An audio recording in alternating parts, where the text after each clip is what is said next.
I think education today has already lost its race against technology advancement. Education has generally really failed because education has a curriculum that aims to teach all students the important skills and knowledge for the future. But that knowledge and skills, when you select some knowledge and skills, you deselect others. So, who is there to make a bet to say, what we are teaching you will make you successful? I don't think anyone can because the future is uncertain. Welcome, everybody. This podcast is all about you. Why knowledge matters.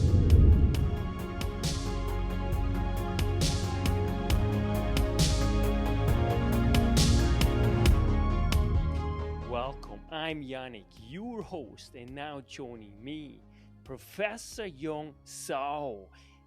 If you do not know, Professor Yong Zhao is presently one of the foremost leaders when it comes to education, change, and really he is a thought leader and globally renowned for his outstanding work. So it's a special treat to have you back, Professor Dr. Yong Zhao, for the third time. What a treat! Welcome back.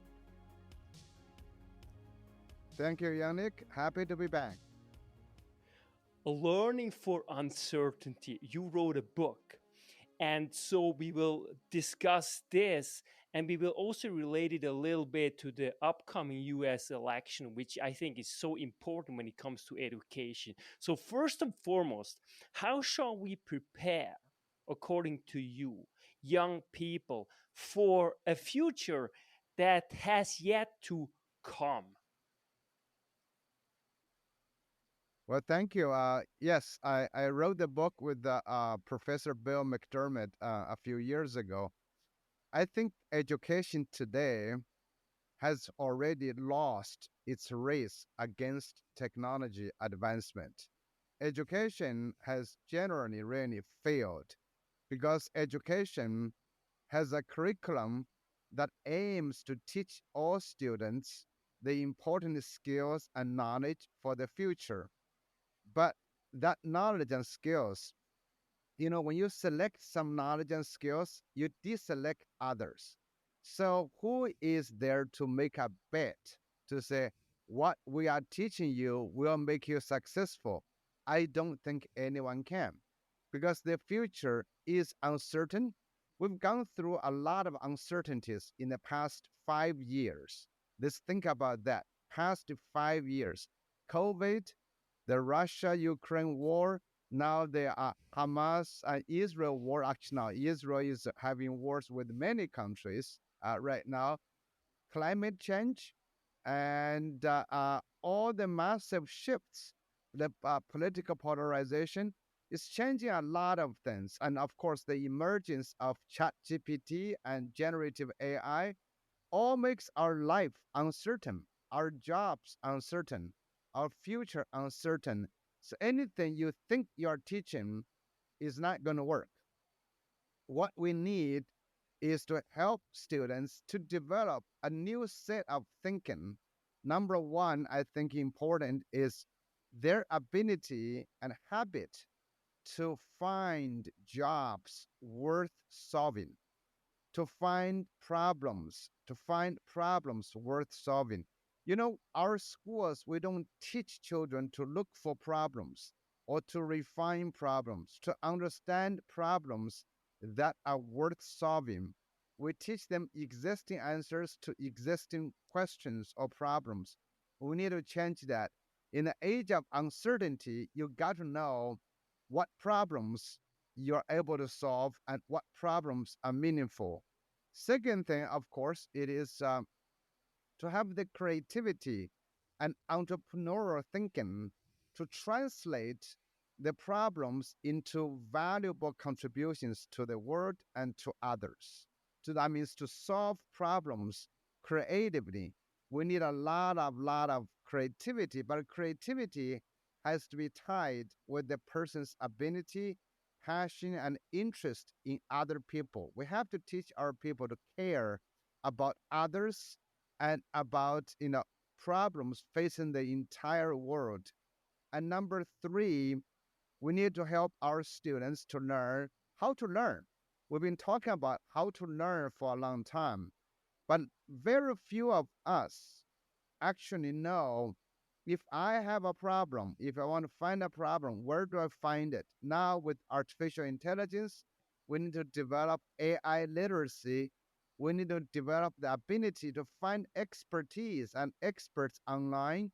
We need to develop the ability to seek advice and suggestions from people we don't know, to go beyond our communities, but learn how to learn is very important because not everything you're told is trustworthy. You can trust. You have to know how to say, okay, what is trustworthy, what is not. All of this are very new to schools. Again, schools may be teaching IB or AP or whatever curriculum they're doing, but we have to go way beyond what we try to teach our children. You touch on so many important points. Now, I want to just quickly touch on first and foremost, really learning. I think that is so critical, especially in an age of AI, right? What you just say. And I think there really the individual really comes to the very front. In other words, right, really what education really means, the development from within, right? To create valuable things for society ultimately at large, right? And so, learning, in my view, and please, I want to know your take on that. All learning, in my view, that's what learning is learning ought to initiate behavioral outcomes for the better. Of course, that's to a value judgment, but in general, I would say that it has to have a contribution for at least most people that you make society and yourself in one way or another better. What do you think about that? And I think that's already, kind of, because sometimes it's vague, right? Sometimes we don't even know what we actually mean by those kind of terms. Well, that's why I think schools have to change because everybody has run into problems, but you can complain about them, or you can say it's other people's responsibilities. Most people do not take problems into their own hands. Everyone technically can and should be able to create value for others, but they have to develop the sensitivity to that. They have to develop the ability to understand that. They also have to develop an ethical responsibility for thinking that I can make a contribution. They also have to have the confidence to say, yes, I can do something about it. There are a lot of things that our schools don't teach our students to do. And I think most people understand if you want to make a contribution, it's not just go find a job. Students in our schools can learn to make a contribution. Kindergartners can learn, primary school students can learn, but if our schools can create opportunities for students to do so, they'll be much better prepared to have such a mentality so that when they see a problem, they said, I can do something about that. Or they can at least develop and problems and choose the problems they can solve. It's a habit. You're right there, because as you mentioned just a few minutes ago, it's also like somehow a set of thinkings, right? It's a mindset. And that's where you also come into. What I really appreciate is, I mean, you wrote a book, Reach for Greatness, a brilliant book, which really, to me, that's the way education ought to unfold. Unfortunately, it isn't. Now, one big problem, and you mentioned AI. One big problem now is like that people are, and now we are almost in this age where people are, to some extent, they lost free will. And I believe still in the sense of free will, that you still have agency. But now with AI, in so many ways, our lives are dictated by algorithms that are so powerful. So how do we somehow steer back and help people go back on the right track? Because for most people, let alone students, it's a huge task. And to be honest, most parents and most adults are not able to properly handle social media. Yeah, that's what I see, in my just, Well, I'm not sure it's going back. It is really actually going forward. I mean, because schools for a long time have taught our students and who become parents to believe that mastering the curriculum is going to help them advance into the future. That's why you finish elementary school, you go to secondary school, you go to college, then you graduate, then you get a degree. That's what we think we prepare you to be ready for the future. But our children live the future now. They create the future tomorrow. So they're doing that right now. What we need to do is to break away from the traditional belief. I don't think you can actually teach everybody or convince everyone to change right away.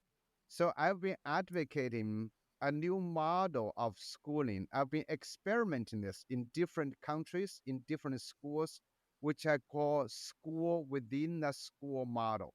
So, like, you're in your school and you cannot change your entire school because you will have parents, students, teachers, even the society, the community reject you. They say, I cannot do that. I won't be able to give students more autonomy. Then don't do that. What you should start is start maybe with 5 students, 10 students, 20 students, those who are willing, who are excited about change, bring them in, build a school within a school without affecting other people. Smaller innovations or early adopters, they can try the new paradigm of education, which is about personalized learning, allowing students to control their own learning, to have more autonomy. And you do a school within a school, and then more teachers, more students, more parents might want to come, want to join you. I've seen such models happening. Actually, I'm helping them developing those in Australia, in China, in the US, in different schools. It's possible if you do it. And in this way, you do not impose innovation. You invite people to school transformation. You are issuing an invitation. You are not impose innovation on others. So you do not have resistance, but you are catering towards the needs of early adopters. what I really appreciate is personalized learning, right? And it really comes to mind Carl Rogers, who really talks about on becoming a person, right? And I think that's more important than ever. He was talking, about those kind of things, in the 50s, 60s, and he published this book in the 1990s. And what he really is talking about, and he's also talking about learning and education in many ways.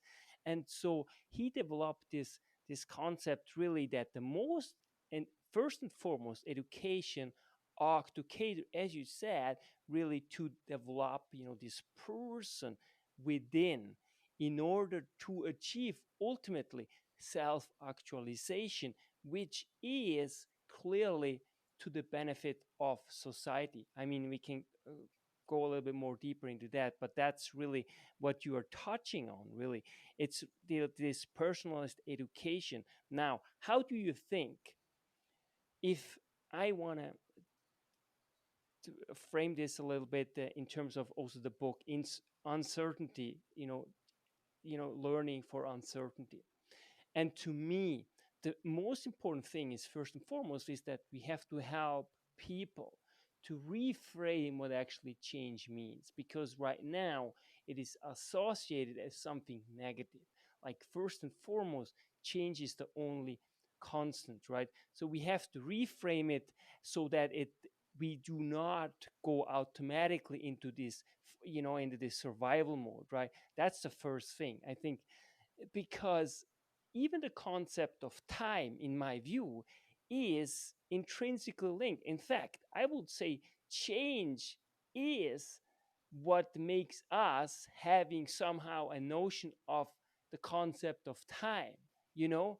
And so, how do we change this mindset ultimately? That's the first one. And then, secondly, which also is related, is that we actually go into really this development of seeing each other as person and striving to having this acceptance, because according to Rogers, also very important, acceptance doesn't mean you agree, but acceptance, of course, he uses it in a therapeutic setting, but he also uses it in an educational setting. So if you truly accept someone, so then the person is more likely ultimately to open up, to start becoming more creative, as you were mentioning, more caring towards others, and so on and so forth. So that's how do we ultimately make this shift happen, as you propose and as you successfully already started in Australia, the US, and China. Well, I think the what you mentioned is absolutely important about the personalization. I think the first thing we need to think about when you said change is a constant. Everyone says that. Everyone agrees to that. But the first thing is that what changes for you might be different changes for me. So every student, every person in different context would have different changes. And even the same change would have different impact. Some changes are better for some people, but are bad for others. The same change can be great for one person and can be bad for another person. So I think we need to help each student understand their own context. I mean, you're in Costa Rica. In Costa Rica, you will have different problems. You will have different context. And you just mentioned the social media. If you are in a different group, you may have different experiences. I think now we need to encourage our students to understand their local context, the people they interact with, and also develop a sense of saying what's right, what's wrong. I think that's probably humanly universal. I hope what's right, what's wrong, and now we may be confused by that, but there should be some human universals. So that's very important to think about. Another thing in our schools, people need to learn to care about each other. Like I said before, I've been trying to run a program called HIP, Human Interdependence Project. Human beings have to learn that they are interdependent, and individuals are interdependent, countries are interdependent, cultures are interdependent. Right now, I don't think the world is doing well because we are led by a few people to try to fight with each other, to sacrifice ordinary people's lives. That's not right. For that, I actually think our schools had something to do with that. Schools should have taught people to be a lot more independent, other than just to follow in a few demagogues, in the world. I think that's wrong. I think we need to understand. I have something I can contribute to you. You have something contribute to me. We learn to become interdependent. So that's my second thing in my talking about the new model of education is to help people, to become best when they can and use their unique talents to create value for others, which you and I talked about before. And if we can do that, I think we have a good society. And schools can start with personalization and problem finding. You can teach students to do that. This goes beyond project based learning. It is finding problems and refine problems and understand problems and understand who cares about the problems and understand why you think you can create a better solution for the problems. I think we need to engage our students in the caring of others, and then the caring has to also rest upon themselves. You know, what you're good at and what you're passionate about. So that part I don't think schools do. You know, we teach people to care about others. We just say, okay, go clean the trash, donate food to others, but that's not from them. You know, I think this the contribution has come from you, what you can do, who you are. I mean, Yannick, like I said before, you are making a unique contribution using your talent, using your ability, and this matters. I want to come to this because this is really important human interdependence project, and I love to learn more about this a little bit later on, because this is, but right now it's really, really lucky when it comes to US election that is coming up like in about 4 weeks. And my problem, my issue I have is that we have to at some point start engaging with one another truly, and start trying to at least accept, but also try to understand each other from where are we coming from. I think that's also very important, and that's why I told you, I think Roger's concept is really helpful, because it doesn't mean that you agree with those kind of people, whether you are supporting the Harris camp or the Trump camp. But what we have to do is start understanding each other, where are we coming from ultimately. And I think the schools still are not doing a very good job, let alone the universities, because I truly believe that it should be a meeting place where we have civilized discussion, where we actually explore each other's really human identity needs, because most of the people are not necessarily, and I would say 90% are, they have very, very reasonable points why they might vote for this president or for the other candidate. And so that's, to some extent, to me, is a failing of schools, and especially in higher education, that we do not provide this kind of space anymore. Because ultimately, what is it if we just judge other people by their appearances? And that's really, it seems, right?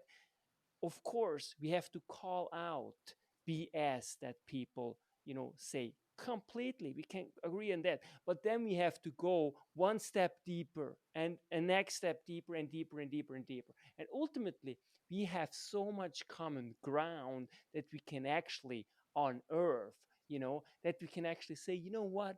I love you even though I disagree on this or that, and that's really my issue. And I think schools so far, as you said, are doing a poorly job. But this time, I think it's so important, because I want to feel a little bit the pulse, in terms of how you feel about this upcoming election. Because, and say it straightforward, and I was discussing this a few months ago with someone else, and he thought like, fantastic. Now we have Obama elected, amazing. And then we had Trump. And then he said ultimately, well, you know what?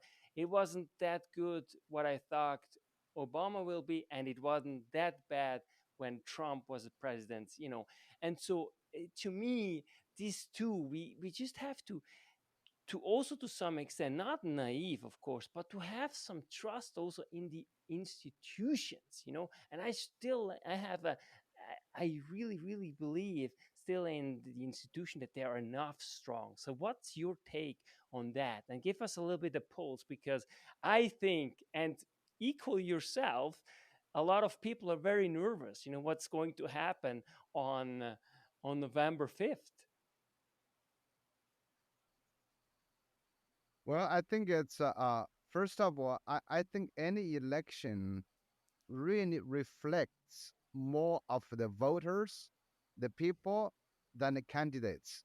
You know, candidates try to drive to a position where they can attract most voters.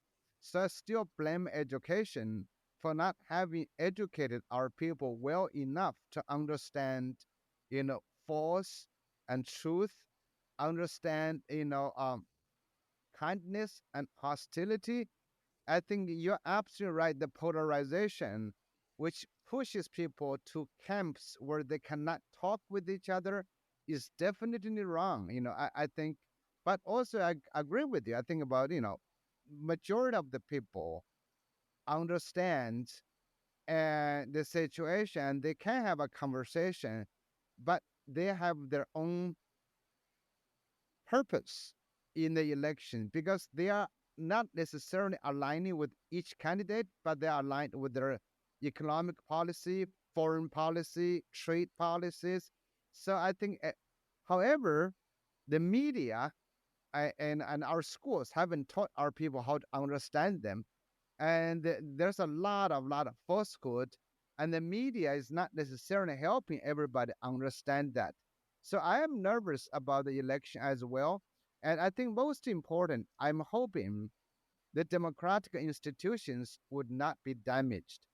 A president is only for 4 years, but the democratic institutions and their reputation and human trust in them should be preserved. That's what I worried about the most. Democracy is fragile. We need people to defend it. You go back to Thomas Jefferson.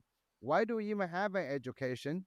Education is to defend democracy, and education is to teach our people to defend democracy. I think over the last several decades, schools have been teaching math, reading, but not about defending democracy, not about having a civil conversation. I hope this election will teach us more. Schools need to be engaged in civil, civil and civilized discussions and engage them in true conversations, not in violence, not in hostile, kind of hatred against each other.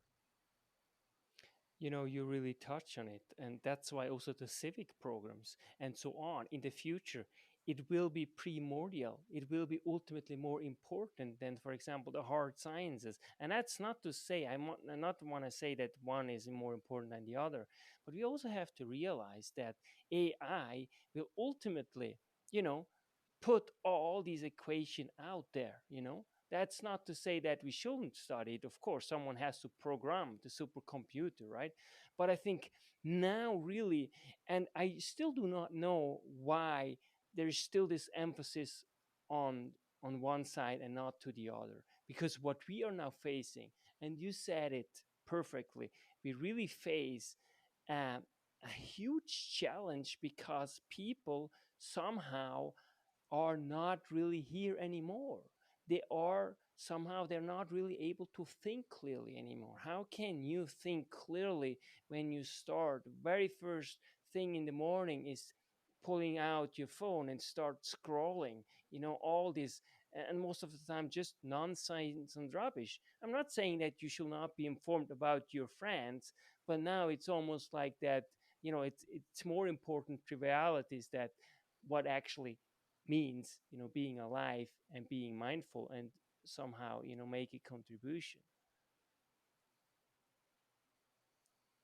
Well, definitely, I think there is again in the past few decades, there's too much emphasis on STEM, science, technology, and engineering, and math, not so much about humanities. Imagine history, literature, art, and philosophy. These are all very important humanities. It helps us understand why we live. Why are we human beings? I think that's absolutely essential to think about it. It's not everything is so technology, not everything is so science. I mean, with AI, you're absolutely, right. We got to understand its ethical biases. We got to understand the limitations of AI. We got to understand how AI could damage humanity and human civilization. There's a lot schools have to do. We cannot simply focus on engineering and science, but engineers and scientists honestly need to have guidelines. They need to understand the humanity. They need to understand philosophically why we live, why are we human beings. The psychology of human beings is also important as well. So anyway, I think this is it's always great to have a conversation with you, Yannick. This is fabulous. This too, I think there's also this understanding of science of somehow self-correcting, and to some extent that's right. But if you really think about it, that the one that ultimately makes the value judgment, that's the scientist, right? And he has to decide, which path we going forward and what we actually investigate, when what we ultimately do with what we discover, right? And so there too, we really go right back, circle to the humanities and to the understanding that we have to really think through those things deeply, because as you say, and I want to ask you if you are really also serious concerned about the implication it could have potentially in the future AI, that it somehow will damage truly humanity. One thing I want to ask you is about just recently they toppled Sheikh Saina, from Bangladesh, the prime minister, right? It was August the 5th. And to me, too, and please correct me, and I want to know your take, is that now we are so conditioned of just you know, following our instincts, immediate reactions, that we do not realize when we look at history that institutions, countries, developing countries, they take centuries to develop to get to a stage where there is very, very few corruption. And now what we have, I mean, initially they were demonstrating, and I guess rightly so, because of the quotas, right? What was introduced, and ultimately they decided they will go after the prime minister, right? And then, but to me, this, it says as much about the influence of social media and the state of, just generally speaking, of people's mind, than actually the problems in and of itself that we are facing. I think what is really important is that, and we see this through all this revolution that we saw, like the past 50 years, most of the time there's just another leader, another person who will be enriching him or herself and his family, and then the next comes again. And that's, to me, it's very concerning, especially when it concerns about 270 million people who truly still live in not very good conditions, but some do. And I just want to know your take on that, and how you think these are related in terms of society, social media, and now this inclination of the Gen Z, right, of going to the street, because there is this, to some extent, almost an illusion of being really well informed, right? Because you have access to education. But most of the people right now, as you said, we don't have the brains anymore to really, you know, dissect and decipher this information, at the analytical level. It's scary. So what's your take on that?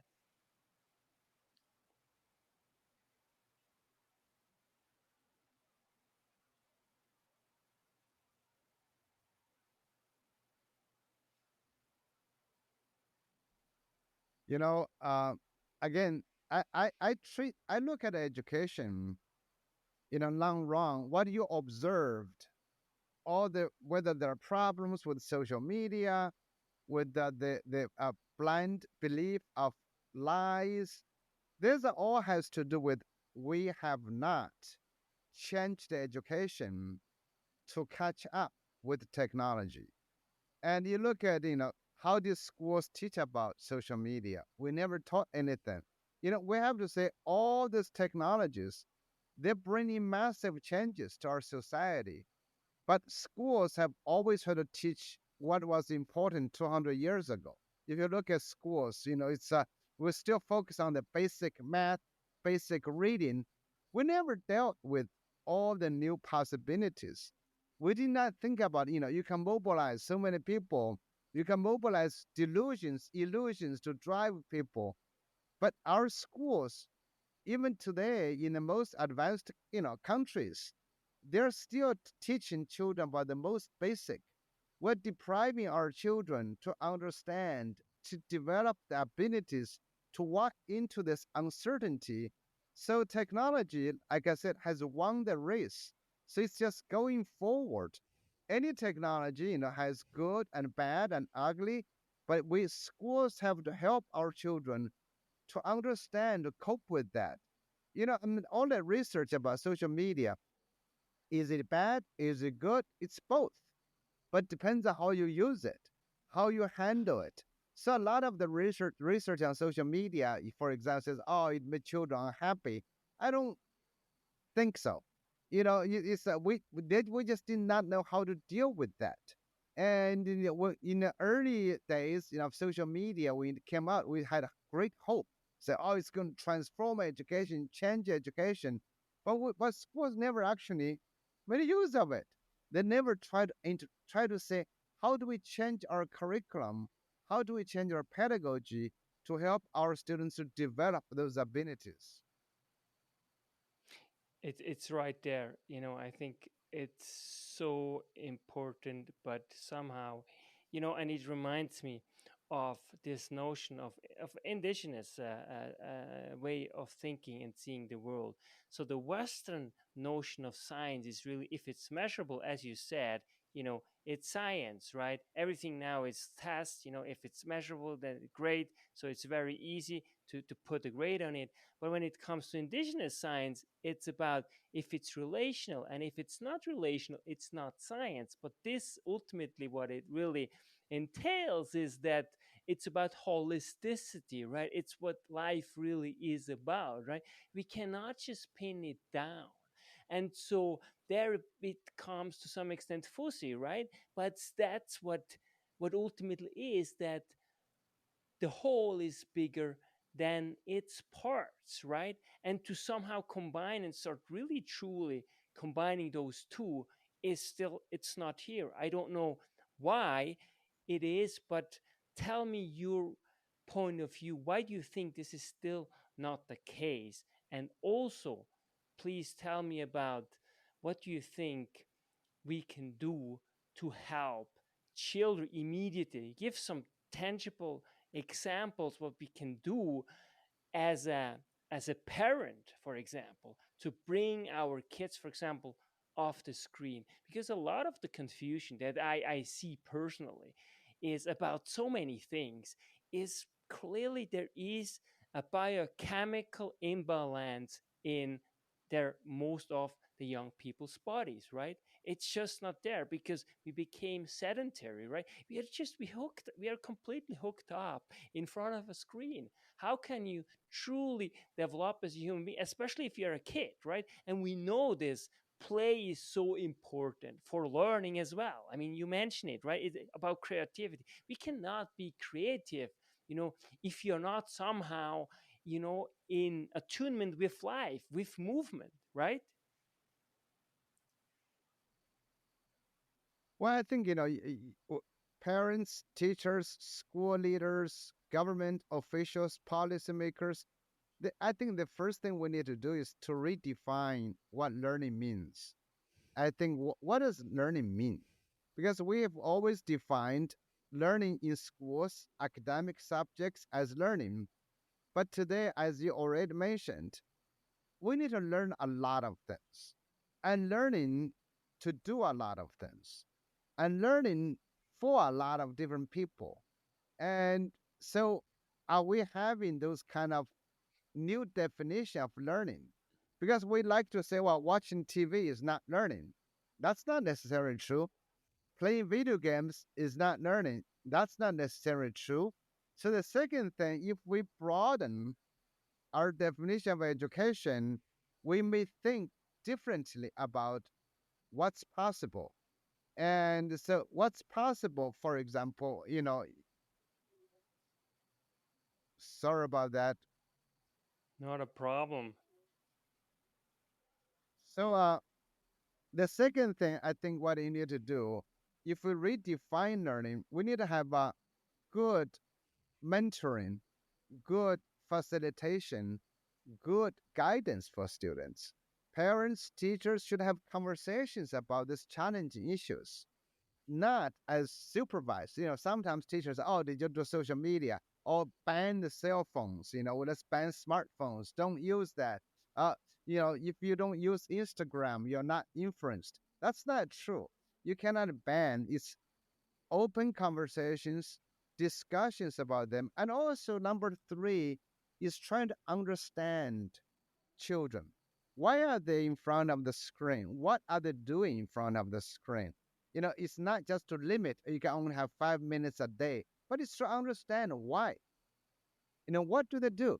A lot of children may be wasting their time playing TikTok, or but if they're repeating the same thing, they would get bored. You got to introduce something more exciting to them. So overall, I think it's the redefine what learning is, as I mentioned before, and invite students to discuss and possibly engage them in making a difference. If they're using social media to make a difference in other people's lives, to advocate for a cause, that's not bad. But we are not engaging them in doing that. If they're making poor uses, help them to better uses. Wonderful. I know you're short in time, Professor Yong Zhao. The very last question I want to know from you: what makes you hopeful for this US election, irrespective of its outcome, whether the Republican or the Democrat? What makes you hopeful? And I just want to kind of close with this and say that, Benjamin Franklin and his son, they actually also split, when it came to the independence, right? I mean, and we have the same pattern that are repeating, right? A lot of people are not talking with one another, even within families anymore, because one is voting for the Republicans and the others for the Democrats. But this to me also goes to show that, look, we have experienced that now. Let's learn from it and make the best out of it. So please give us your take on what makes you hopeful for this US election, Prof. Yong Zhao. Well, uh, I'm not sure I'm very hopeful because human beings are notorious for destroying themselves. In human beings, short-sighted. If you read the books like Collapse, that's how civilizations always die, not because others killed them, because they killed themselves. Human beings are good at that as a group. But also at the same time, you do see human beings somehow survive. So it's history that gives me a sense of hope. But again, I wouldn't bet on that. Human beings are not very smart as a group. We do create crisis for ourselves. So hopefully, maybe next year or in after November, you and I can talk again, Yannick. Of course, it's always a huge treat, and it's so true what you're saying, because all throughout history, it's always the internal conflicts, right, that ultimately, made civilization go extinct, right? And but somehow the US is a very Yeah. special example as well, so I'm still somehow hopeful. But yeah, you're right there. Actually, there's not much, but still, thank you so much, Prof. Yong Zhao. I can't wait to have you back. I really appreciate your time, your thinking, your caring, and that you're truly a blessing, to me and really to the world. Thank you so much. Thank you, Yannick. You take care, and we'll talk again. Yong Zhao. That's why knowledge matters.